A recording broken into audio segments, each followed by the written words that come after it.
Oh, why? Hello there, para pendengar setia. Welcome back. It's been a while. Sudah lumayan lama semenjak kita berjumpa di ruang lingkup menarik ini. Terakhir kali kita bertemu, kalau tidak salah, di Spooky Talks episode 3. Halloween. Masa-masa seru dan spesial. Oh, sepertinya ada beberapa pendengar baru juga rupanya. Selamat datang. Oh, tunggu. Tenang saja para pendengar awam. Papa Kucing pastikan kalian semua in absolute good hands. You'll be safe here. Dalam segmen acara ini, tidak akan ada yang berani menyakiti kalian. Tenang. Sebelum kita mulai acara berikut, sudahkah kalian membawa minuman dan snack favorit kalian? Apakah kalian sudah menyamankan posisi duduk atau rebahan kalian juga? Sudah siap? Well then, good. 'Cause you're in for an interesting show tonight. Selamat datang di salah satu segmen acara It's the Lazy Cat Podcast Show, Spooky Talks. I am your host, Papa Kucing, and today, let's dive into one of Surabaya's most haunted destination spot and talk about some of its urban legends. Ladies and gentlemen, welcome to Plaza Surabaya.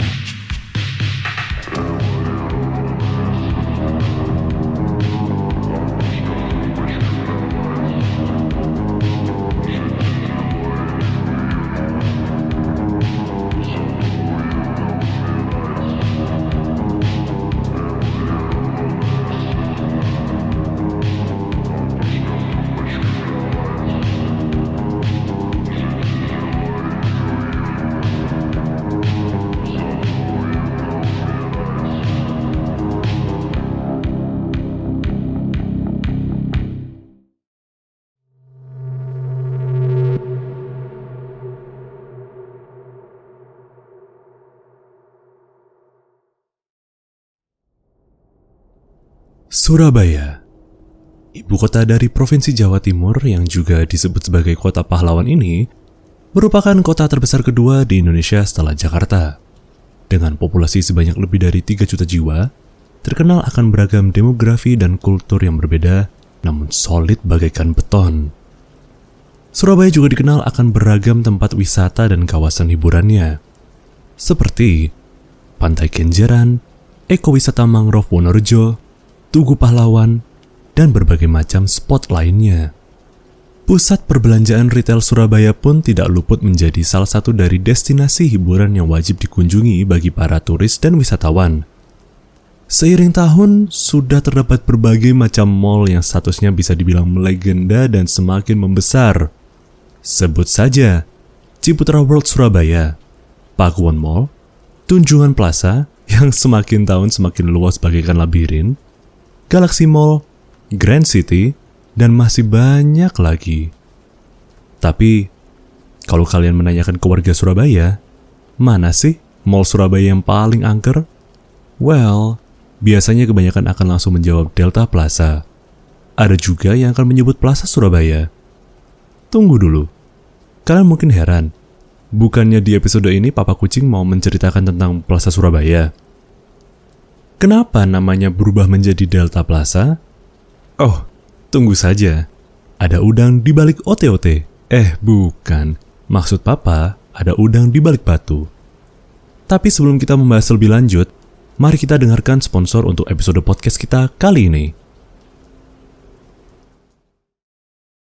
Hi everyone, it's the Lazy Cat here, host of It's the Lazy Cat Podcast Show. Now tell me, are you also interested in making your own podcast channel? Anchor is the best platform to do it.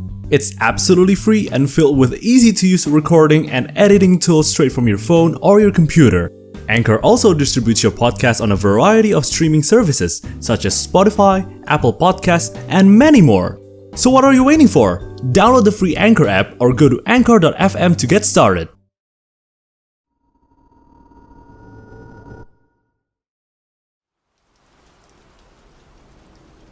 Seperti yang Papa Kucing jelaskan sebelumnya, tidak kalah dengan Jakarta, Surabaya juga memiliki berbagai macam pilihan mall untuk dinikmati dan dieksplorasi. Salah satunya, Plaza Surabaya. Mall ini terletak di Jalan Pemuda nomor 33-37, Tegalsari, Surabaya. Mall ini buka dari jam 10 pagi hingga jam 9 malam. Tapi sepertinya dengan kondisi pandemi ini, kalau tidak salah mulai tutup pada jam 8 malam. Di sekitar mall ini juga terdapat berbagai macam spot menarik lainnya untuk dikunjungi. Seperti Monumen Kapal Selam, di mana kalian bisa melihat kapal selam KRI Pasopati 410 yang digunakan pada tahun 1962 hingga 1989. Atau kalian tertarik bermain skateboard? Tenang saja. Di sini juga tersedia area skate and BMX park. Kalau kalian jalan menyeberang, terdapat pula WTC Surabaya Shopping Mall sebagai salah satu destinasi gadget nomor 1 di Surabaya.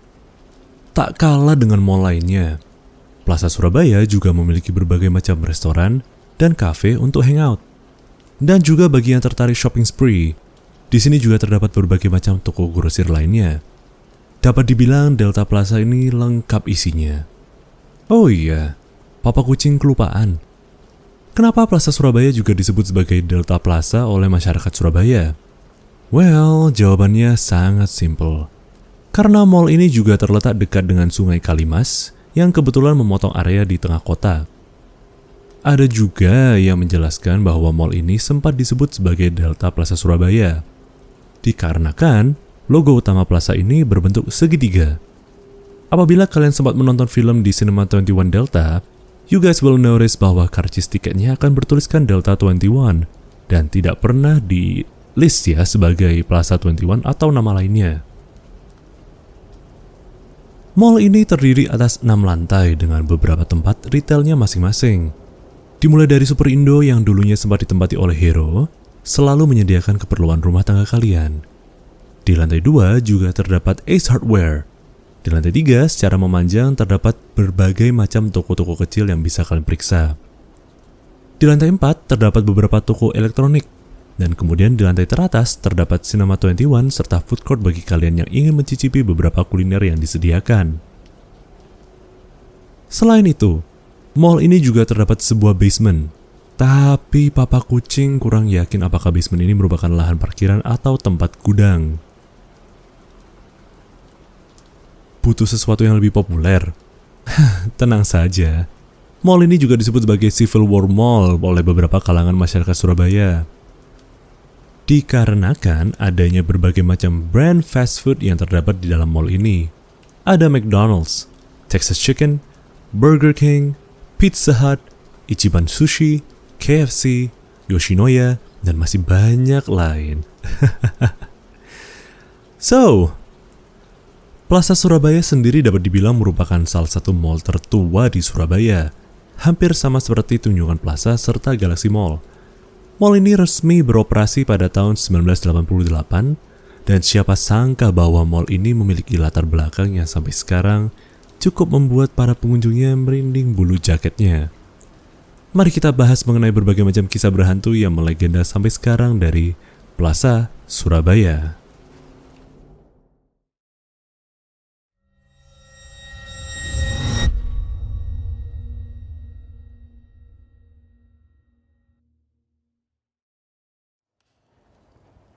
Tanah dan gedung Plaza Surabaya sebelumnya adalah bekas rumah sakit yang berdiri sejak zaman Belanda.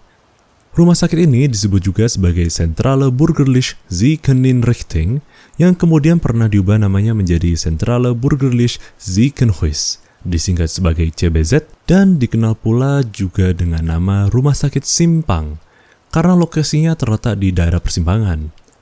Sumber lain menyebutkan bahwa rumah sakit ini disebut juga sebagai Rumah Sakit Dr. Stomo, dikarenakan adanya pasca peleburan Rumah Sakit Simpang menjadi RSUP Dr. Stomo pada tahun 1970-an.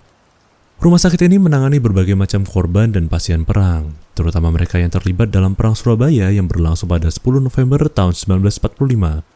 Selain itu, rumah sakit berikut juga dijadikan sebagai base camp utama bagi para pejuang arek-arek Surabaya untuk menyusun strategi perang. Hingga akhirnya pada tahun 1975, Ang Kian Ho selaku manajer konstruksi Plaza Surabaya membesitkan pikirannya untuk membangun mall berikut di bekas lahan tersebut. Mall berikut sempat dibenci oleh beberapa kalangan pecinta bangunan kolonial garis keras karena telah mengubah spot landmark historis menjadi pusat wisata. Seiring berjalannya tahun dan berbagai macam tahap planning yang dijalankan dan gagal dilaksanakan, akhirnya Plaza Surabaya diresmikan pemakaiannya pada tanggal 2 Juni 1988. Yang sayangnya pada awal pembukaan cukup sepi dan kurang menarik perhatian. Sejarah yang cukup kelam ini dipercayai oleh masyarakat sebagai alasan utama mengapa Plaza Surabaya terbilang cukup angker. Tidak hanya toko retailnya yang ramai, kisah mistisnya pun juga. Coba saja kalian cari di Google mengenai Plaza Surabaya atau Delta Plaza. Kurang lebih hampir semuanya berisi artikel yang pasti menyebutkan satu atau dua urban legend dari mall ini. Yuk, mari kita bahas dan ungkap beberapa cerita mistis yang menarik dari mall ini.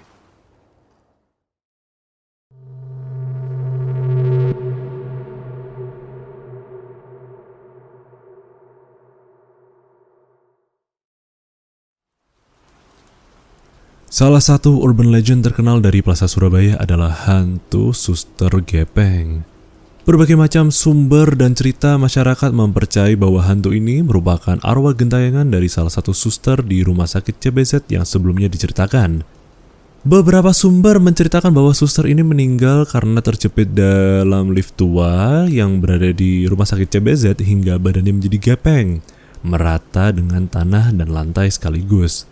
Ada juga sumber yang menceritakan suster tersebut adalah suster shift malam yang tidak sengaja terlindas oleh mobil ambulans hingga hancur seluruh badannya. Cukup aneh pula sih kalau kita bayangkan origin story-nya. Seperti apa bentuk gedung rumah sakit Simpang ini hingga membutuhkan sebuah lift? Apakah memang sudah berlantai-lantai? Atau justru rumah sakit ini memiliki basement? Sayangnya Papa Kucing kurang banyak info mengenai hal ini. Tapi, sosoknya sering dipercaya menghantui lift area parkir dalam gedung. Dan pada jam tertentu, sosoknya dapat terlihat pula jalan melata dan menyaritkan badannya di area parkiran.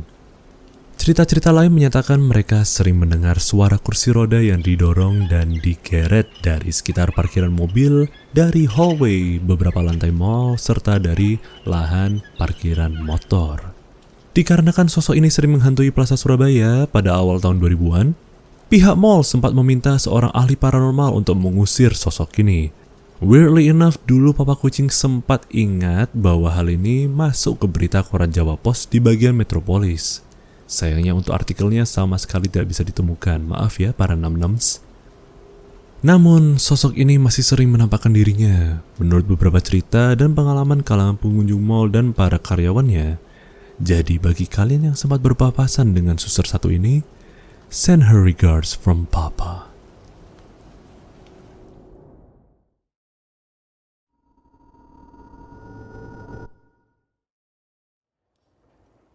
Urban legend selanjutnya. Sebelumnya, Papa juga sempat bilang kalau mall ini terdapat 6 lantai kan? Ya, 6. Di lantai 6 paling atas terdapat pula area wahana taman terbuka outdoor, serta lahan parkiran dan semacam lahan luas ya yang biasanya digunakan untuk praktek les taekwondo kalau tidak salah. Yang jujur saja, sampai sekarang belum Papa eksplorasi. Dari awal tinggal di Surabaya belum pernah nyentuh lantai 6 lahan terbukanya Delta Plaza. Pada awal tahun 90 hingga 2000-an, taman ini menjadi spot utama untuk hangout dan fotografi. Namun, dari berbagai macam cerita dan rumor, ada yang mengatakan bahwa lantai 6 tersebut juga terdapat penunggu yang menarik. Dari beberapa info ada yang mengatakan pocong, kuntilanak, dan tentunya suster GP yang menghantui Delta Plaza ini ya. Nah, oleh karena itu, sayangnya pula taman ini akhirnya mangkrak dan jarang digunakan. Entah karena rumor serta cerita desas-desus mengenai para penunggu di lahan taman berikut, atau mungkin karena hal lainnya. Selain itu, di lantai teratas ini juga sering mendapatkan cerita mengenai aura mistis yang luar biasa, terutama di dekat lahan parkir atapnya. Menurut pengunjung, tentunya di atas jam 8 malam, seringkali di area lantai rooftop ini terdapat berbagai macam penampakan-penampakan terkenal. So, if you're interested into exploring more paranormal sites, try them out.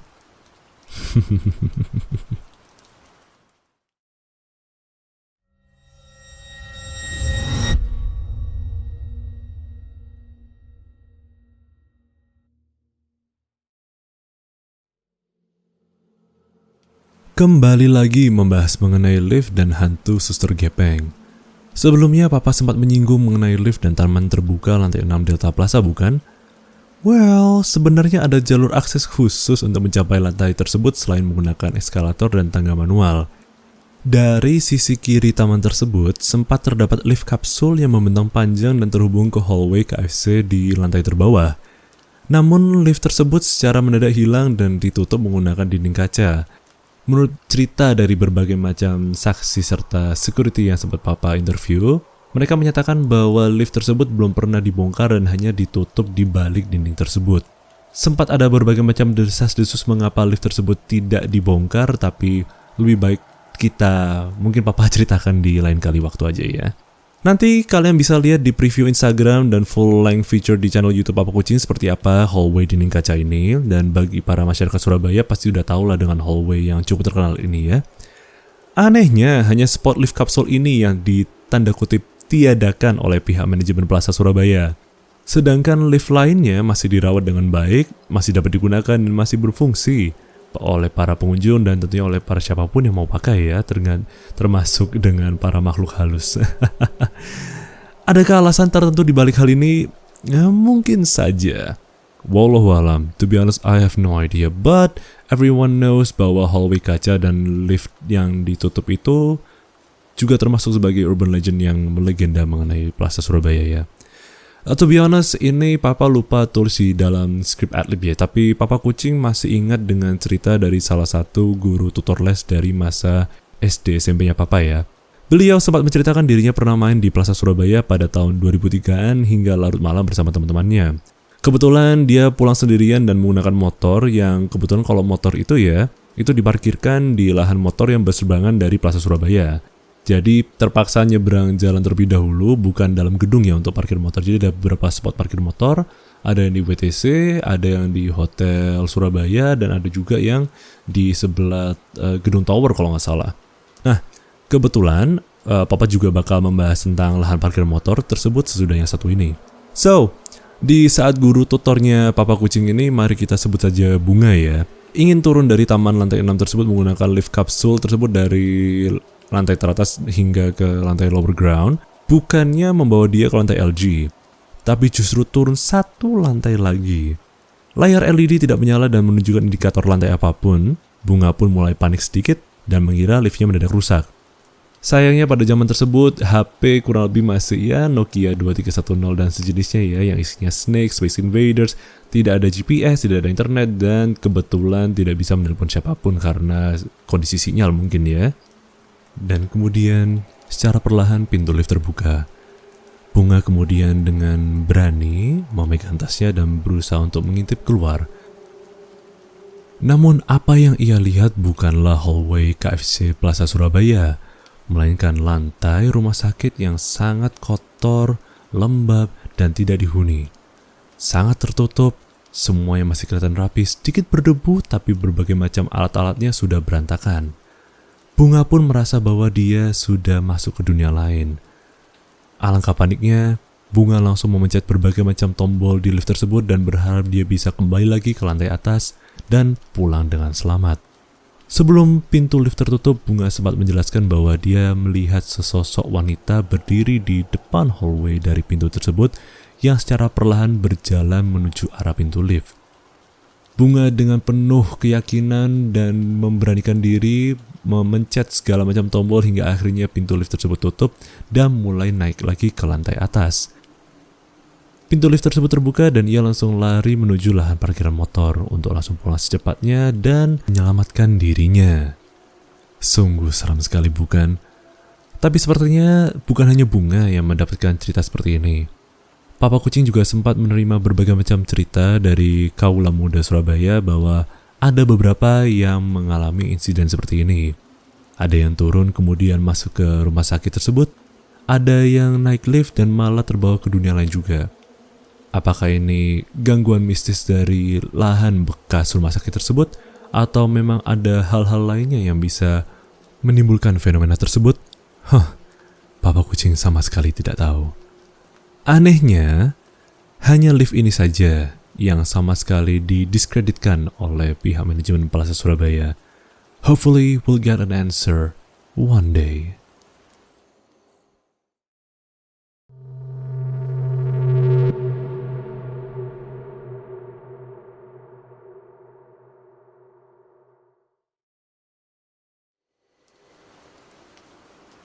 Plaza Surabaya juga dikelilingi oleh berbagai macam rimbunan pepohonan.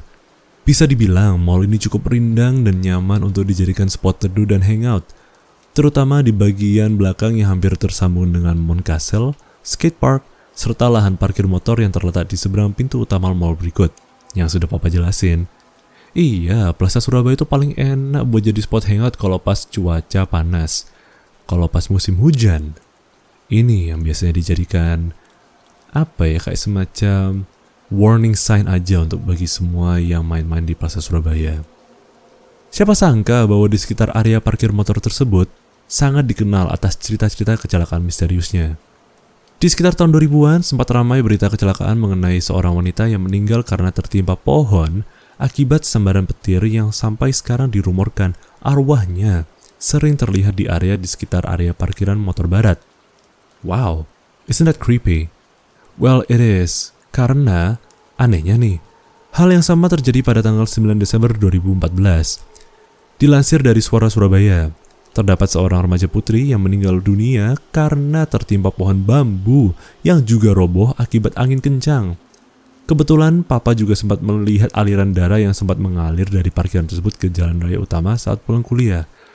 It was that creepy dan ya lumayan shocking juga sih pulang dan tembus lewat jembatan Jalan Pemuda itu dan kok ada air mengucur warna merah dari parkiran dari lahan parkiran motor itu sempat bingung dan heranan dikit ya karena it was that bisa dibilang grotesque juga, jadi nggak mau Papa perjelas lebih lanjut karena it was that grotesque and gory.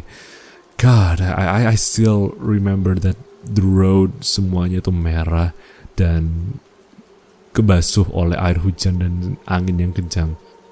But anyways, was it a coincidence? Not sure, I don't think so. Sepertinya Plaza Surabaya juga tidak luput dari berbagai macam peristiwa-peristiwa buruk seperti ini. Seperti contoh, pada tanggal 2 Juli 2016, Plaza Surabaya sempat mengalami peristiwa kebakaran karena ledakan di lantai area food court. I just want to say that nggak hanya di Plaza Surabaya, berbagai macam mall tidak bisa dipungkiri bakal ada kejadian-kejadian naas dan yang misteriusnya. Dan nggak hanya misterius sih, more like lebih kayak mengherankan. For example, let's say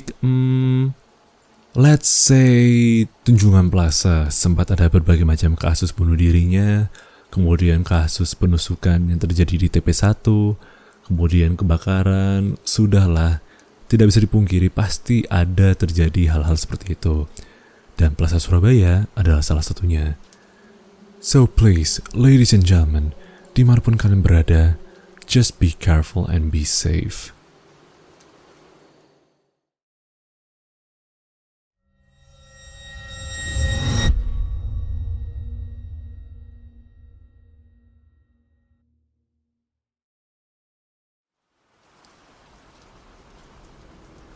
Kemudian, di sebelah Plaza Surabaya, tepatnya di Jalan Plaza Boulevard, terdapat Surabaya Suites Hotel yang tidak kalah seramnya.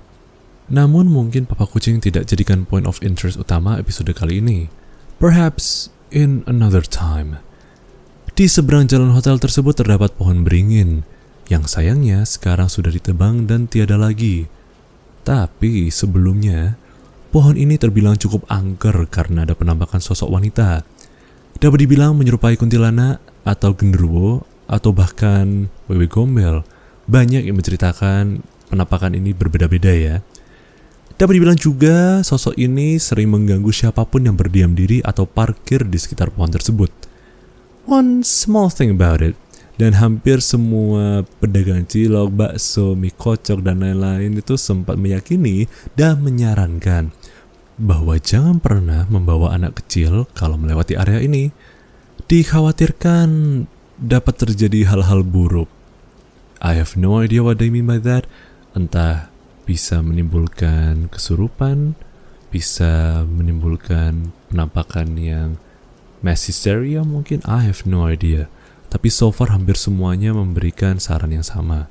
Terutama pas Papa Kucing lagi main ke Plaza Surabaya ya untuk syuting. Kebetulan iseng datang ke sana buat nanya-nanya beberapa narasumber ya. Di daerah sini spot terseram di mana sih? Oh, Itu mas, daerah situ tuh sempat ada pohon beringinnya, tapi sekarang udah nggak ada, ditebang. Emang di situ ada apanya pak? Ya kurang lebih gitu ada mbak-mbaknya. Terus kalau sama anak kecil gitu mesti diganggu kayak gimana pak? Oh ya kadang-kadang diliatin atau disentil-sentil. Untungnya nggak ada yang sampai dibawa pergi gitu ya mas ya. Ada yang bilang memang pohon beringinnya lumayan berhantu. Not gonna lie, pohon beringin juga sudah sering dikategorisasikan untuk menjadi entah gateway atau tempat bertenggernya berbagai macam makhluk halus. Kembali lagi Papa cuma mau bilang, if you guys ever visit certain places, tolong jaga diri dan just be careful and be absolutely wary of your surroundings.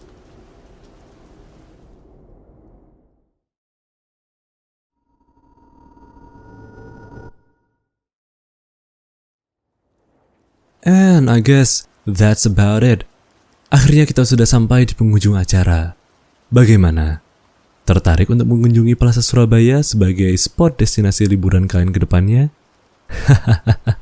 Tenang saja, para penunggunya tidak akan menunggu kalian.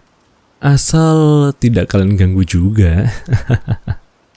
So, bahkan makhluk dari alam lainnya juga perlu rekreasi dong. Mereka pun bosan di sana, kurang hiburan. Makanya mereka juga mau dong merasakan nikmatnya diskonan on sale. Oleh karena itu, alangkah baiknya kita mulai menjaga sopan santun antara sesama, dimanapun kita berada, baik sesama manusia, hewan, alam, serta mereka yang kasat mata. Sayangnya, kondisi dunia sekarang di tahun baru ini pun masih diresahkan oleh adanya pandemi COVID. Bagi para pendengar setia, jangan lupa untuk memakai masker dan jalankan protokol kesehatan kalian masing-masing. Eksplorasi destinasi paranormal dan sejenisnya masih boleh, tapi jangan lupa untuk saling waspada antar sesama, daripada diingatkan oleh makhluk-makhluk lainnya loh. And then, kemudian bagi para pendengar setia, jangan lupa bahwa It's the Lazy Cat Podcast Show masih memiliki segmen-segmen menarik lainnya, seperti RNREX, Interlude With, Relax Corner, dan tentunya episode Spooky Talks lainnya. Semua episode podcast sebelumnya dapat didengarkan di streaming service Anchor FM, Spotify, Apple Podcasts, Google Podcasts, Pocket Casts, Radio Public, Overcast, dan Breaker. Dan update tambahan, mulai kini acara It's the Lazy Cat Podcast Show juga akan disiarkan full length di channel YouTube Papa Kucing. Cukup kalian cari saja It's the Lazy Cat di search bar YouTube. Jangan lupa untuk subscribe ya. Dan membahas mengenai subscribers terbaru, kini ada Sebastian Hutagulung, Kanzun Futahi Bambang Tetuko. Wow, awesome name there. Dan juga ada Siun. Thank you for subbing. Enjoy your stay. Untuk info dan update lebih lanjut mengenai Papa Kucing, kalian bisa langsung follow and like Facebook fanpage, Instagram, and also my Twitter. Cukup cari saja username It's the Lazy Cat. Selain itu, bagi para pendengar setia yang ingin memberi sumbangan dukungan tambahan untuk Papa Kucing, kalian dapat membeli Whiskas unit seharga Rp5.000 dan selebihnya di page traktir Papa Kucing. Hanya di traktir.id/itsthelazycat. Itu di traktir trakter.id/It's the Lazy Cat. Mohon bantuannya untuk donasinya agar Papa Kucing bisa nyentuh goals pertama di tahun ini. Papa Kucing lagi butuh upgrade SSD dan hard disk. Mau buat konten tapi kok udah kalap duluan memorinya. Wadidaw. Alright, kebetulan minggu lalu Papa Kucing sempat upload postingan karya terbaru yaitu King Narration Cover yang bisa kalian unlock dan download dengan seharga 5 Whiskas unit. Make sure to check it out. Terima kasih pula kepada Enoy atas 1 Whiskas unitnya dan pesannya wangi-wangi. Oh, tentu saja Angelina dan W from Ark Knights wangi-wangi ya. Jangan sering-sering wangi-wangi, nanti papa bawa ke rumah sakit CBZ lo ya. And then, thank you for everyone for tuning in to another episode of Spooky Talks. We hope you enjoy your stay. Pastikan kalian pulang kembali ke dunia nyata dengan selamat. I'll be here preparing more interesting features in the nearby future. This has been Papa Kucing, It's the Lazy Cat, signing